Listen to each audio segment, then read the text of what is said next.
this is what I tell my clients. So when I deliver a trust, I tell the clients, this is your trust. This is your book. This is staying with you. The reason I like using this binder is because it expands, and this is where you're going to put all of your important documents. You're going to put your bank account statements in here, retirement, life insurance, property taxes, your plot information, everything goes in here, okay? In here is where you put the agent's business card. That way if they have any questions, thoughts, concerns in the future, they can reach out and contact the agent. Now, for example, in this trust, there's 5 sections. There's the declaration, the pour-over will, the healthcare directive, financial directive, and the certification of trust. So if they just turn the page, they're already at the declaration.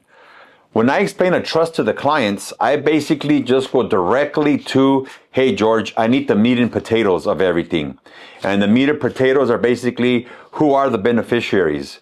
So we go to part 10. Part 10 will always state who the beneficiaries are. So I just have a discussion with them, a little talk, and I'll tell them, hey, look, this is what you had stated. You want this person and this person to be your beneficiary, and they're going to receive everything in equal shares. Is that correct? Yes, that's correct. Awesome. If they have minor children or there's a sub-trust that's going to be created because one of the beneficiaries is a minor, all of that is listed below it. And then also I create a cover page that's going to be for you agents that's going to explain to you basically how to deliver a trust to your client and what points you're going to talk about. So what I do is I put sticky tabs on here for you. They show exactly the important points that you have to review with your client, and also where it has to be notarized, signed, dated, and possibly witnessed. After this, I do go and we go over the schedules. The schedules show what assets are being held in the trust, or what assets the grantor or your client has. And they're listed on here. If they're married, these are the joint. If they if they are married, this is joint. And then Schedule B will always be spouse 1. And then Schedule C will always be spouse 2. There's also an assignment of property here that states that all household items, goods, and furnishings kept in the home at whatever address are also being placed in trust, because basic household items, goods, and furnishings do not have title. So that's why we do an assignment of property. I also want you to know that at the end of every section for a trust, there is a letter to the agent or successor trustee. The reason why we do this is, God forbid something happens to the owner of the trust. Now their executor knows exactly what it is they're supposed to do. But that's why it's important that you agents put your card in here. So God forbid something happens to your client, their executor knows exactly who it is to contact, which is going to be you. And at that point in time, if there's questions that you don't understand, you can't handle, or they're going to need some sort of changes or something made, then at that point in time, you may contact me and I can walk you through the process. Now here is the living will. And the living will basically just reiterates what the declaration stated. The only difference is here with the living will, we're able to list what we call residual beneficiaries. So let's say your client, right, they have children. And I always ask them, hey, God forbid one of your beneficiaries predeceases you.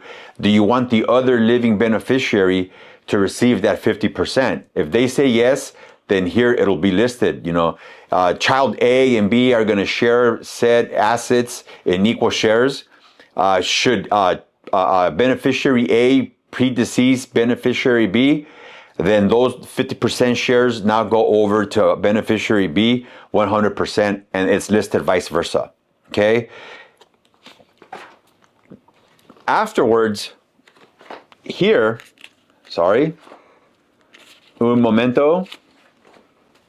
The will, I will tell you, on the bottom, there are 3 little boxes for their initials and the date. And it could depend on how many assets they have. It could be 4 pages. It could be 5 pages. It could be 6, 7, 8 pages. But the very last page of the will is witness. So the way I do mine is I witness a portion of it, and so does the notary who assists me with delivering this trust. Then we have the healthcare directive. Again, for you, I'm going to mark off wherever it is they need to initial. For example, here, I'll put a sticky note on the bottom that states your client's initials. And then here it lists who their agents are going to be. And then I focus on this portion where it says when effective. I want you to know that the healthcare directive only comes into play once the doctor deems your client to be incapacitated. Once he is incapacitated, then it is at that point that the executor or the alternate executor can then start managing the estate. Here it asked them, well, I asked them if they want to be buried, cremated. Their wishes are listed here where it states agent's post-death authority. Then below that, you'll see language regarding end of life.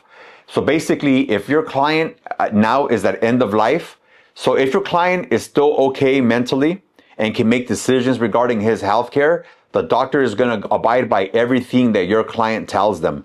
But eventually, your client is going to succumb to his illness or her illness.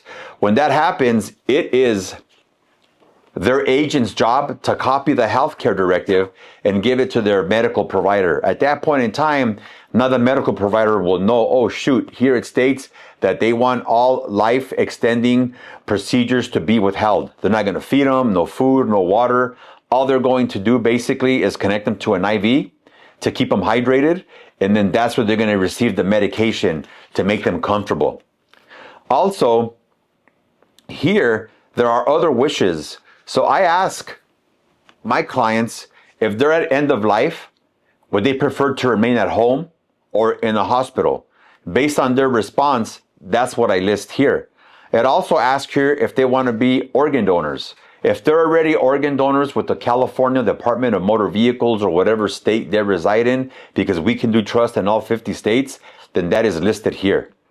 If they want to, and I can also list here if they want to donate their organs strictly just for a transplant, for therapy, for research. If they want to donate their body to science, whatever it may be, it'll all be listed here. Also, here there's a small dictionary or a small glossary that explains to them certain terms of their healthcare directive. And again, behind every section, we have instructions for the agent. Now we get to the financial directive. And of course, I'm going to mark everything off for you and I will write a letter for you, basically walking you through the process.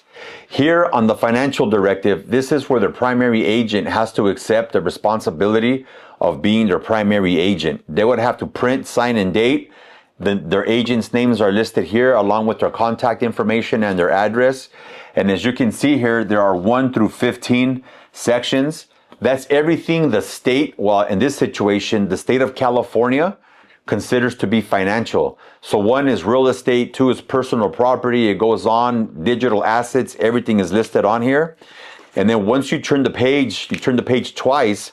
Number 1 was real estate, and there it is, real estate. It's all the duties that their agent has to comply with.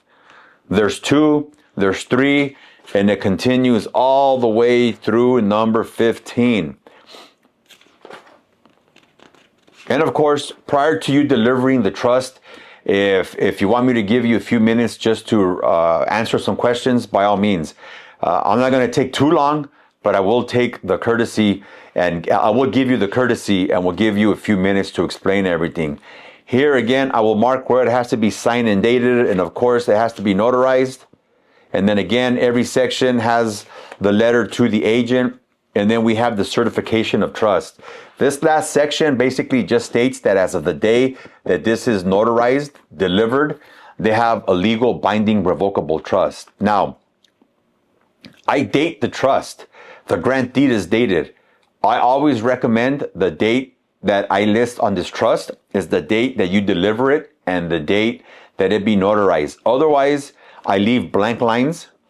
Here it just says dated and it's blank. You can handwrite it in. Same thing with the grant deed. Where it says dated, you can handwrite the date and then it'll be in effect that day that it gets signed and notarized.